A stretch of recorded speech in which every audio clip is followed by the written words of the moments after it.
தேவனுக்கு மகிமை உண்டாவதாக. இந்த நாளில் கூட சாலமோன் ராஜாவுடைய படை தளபதி ஆகிய பெனாயாவை குறித்து நாம் கற்றுக்கொள்ள கர்த்தர் உதவி செய்வாராக. முதல் ராஜா சவுலுடைய படை தளபதி அப்னேராக இருந்தார். அடுத்தபடியாக தாவீது ராஜாவினுடைய காலத்தில் படை தளபதியாக யோவாப் இருந்தார். மூன்றாவதாக சாலமோன் காலத்தில் தன்னுடைய படை தளபதியாகிய பெனாயாவாக இருந்தார். இந்த பெனாயா வேதத்தில் வாசிக்கிறோம். 2 சாமுவேல் 23ஆம் அதிகாரம் 20ஆம் வசனத்தில் பராக்கிரமசாலி ஆகிய யோய்தாவின் குமாரனும் கப்சேயேல் ஊரானுமாகிய பெனாயா செய்கையிலே வல்லவனாயிருந்தான். அவன் மோவாப் தேசத்தில் 2 வலிமையான சிங்கங்களை கொன்றதும் அல்லாமல் உறைந்த மழை காலத்தில் அவன் இறங்கி போய் ஒரு கெபிக்குள் இருந்த ஒரு சிங்கத்தை கொன்று போட்டான் என்று வாசிக்கிறோம். அது மாத்திரமல்ல, அவன் பயங்கர ரூபமான ஒரு எகிப்தியனையும் கொன்று போட்டான். அந்த எகிப்தியன் கையிலே ஒரு ஈட்டி இருக்கையில் இவன் ஒரு தடியை பிடித்து கொண்டு அவனிடத்தில் போய் அந்த எகிப்தியன் கையில் இருக்கிற ஈட்டியை பறித்து அந்த ஈட்டியினாலேயே அவனை கொன்று போட்டான். இப்படிப்பட்ட ஒரு பராக்கிரமசாலியாக இருந்தான் பெனாயா.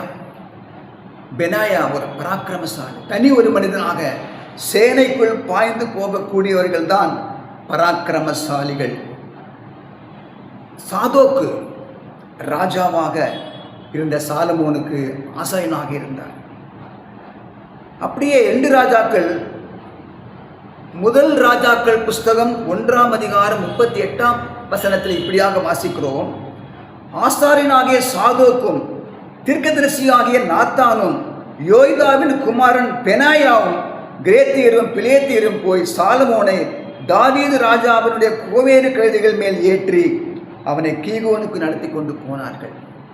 ஒரு ஆசாரியன் சாதோக், ஒரு தீர்க்கதரிசி நாத்தான், படை தளபதியாகிய பெனாயாவும் இருந்தார்கள். சாலமோனுக்கு தாவீது இவர்களை நியமித்தார்.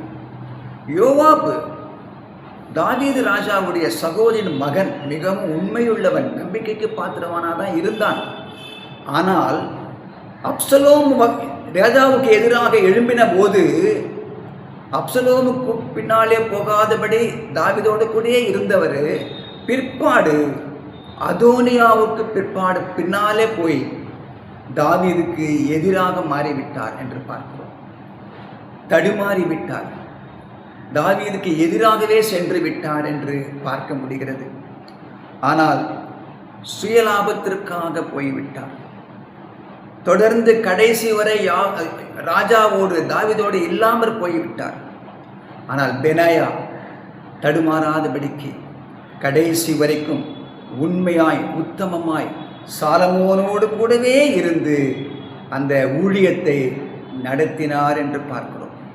நம்முடைய வாழ்க்கையில் கூட யூதா புஸ்தகம் 1ஆம் அதிகாரம் 24ஆம் வசனத்தில் வழுவாதபடி உங்களை காக்கவும் தமது மகிமையுள்ள சன்னிதானத்திலே மிகுந்த மகிழ்ச்சியோடே உங்களை மாசற்றுகளாய் நிறுத்தவும் வல்லவராயிருக்கிறார்.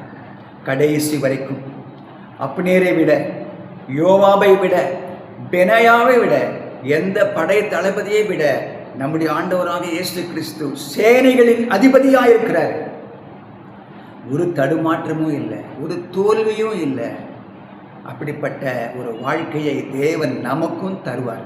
கடைசி வரைக்கும் நம்முடைய ஆண்டவர் இயேசு கிறிஸ்துவுக்கு உண்மையாய் எந்த பின் மாற்றமும் இல்லாதபடி, எந்த விதமான நடுக்கமும் இல்லாதபடி, எந்த விதமான சுயலாபத்துக்கான எந்த விதமான தோற்றமும் இல்லாதபடிக்கு தேவன் கடைசி வரை கர்த்தர் நம்மை பாதுகாத்து அவருடைய ஊழியத்திலே நம்மை பயன்படுத்துவார். நம்முடைய பிள்ளைகளையும் கடைசி வரையில் பாதுகாப்பார், நடத்துவார். கர்த்தர் உங்களை ஆசீர்வதிப்பாராக.